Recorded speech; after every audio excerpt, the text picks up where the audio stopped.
చూడండి, మొన్నే లేదు.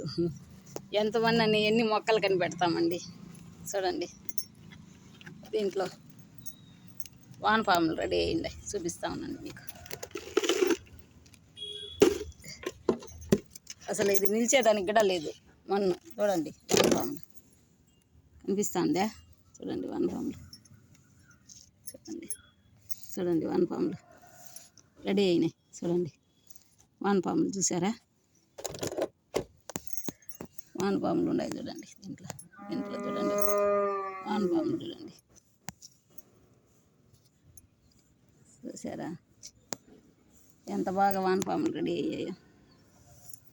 ఇది మొక్క నిలబడేదానికి కూడా దీంట్లో మన్ను లేదు. చూడండి, ఇదే కాస్త మంటలోనే వానపాములు రెడీ అయినాయి. చూడండి, చూసారా? కనిపిస్తుందా? చూడండి, కనిపిస్తుందా వానపాములు? చూడండి ఎంత బాగా రెడీ అయినాయి ఈ మంటలో. ఇంత స్మూత్గా ఉంది. దీంట్లో చూడండి, ఈ మొక్క నాటిన ఉత్త ఇసుకే. మీకు మొక్క నాటేదానికి మన్ను లేకపోతే ఇసుకలో నాటినా కానీ బతికిపోతాయండి. తర్వాత మీరు మారాలంటే మంటలోకి మార్చుకోవచ్చు. ఇలాంటి తొట్టి లేకపోతే ఇట్లా థర్మాకోల్ బాక్స్ తెచ్చుకోండి.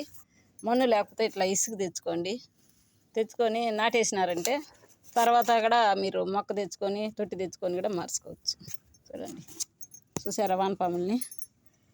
చూసారా ఎంత బాగున్నాయో వానపాములు? చూడండి ఎంత బాగున్నాయి. చూడండి దీంట్లో వానపాములు మీరు తెచ్చి మొక్కలు నాటుకున్నారంటే బాగా గ్రో అవుతాయి. చూడండి, ఇట్లా మొక్క లేదు, ఇలా తొట్టి లేదు, మన్ను లేదు అనుకోకుండా మీరు కూడా నాటుకోండి. దీంట్లో నాటబోతున్నాను. చూడండి.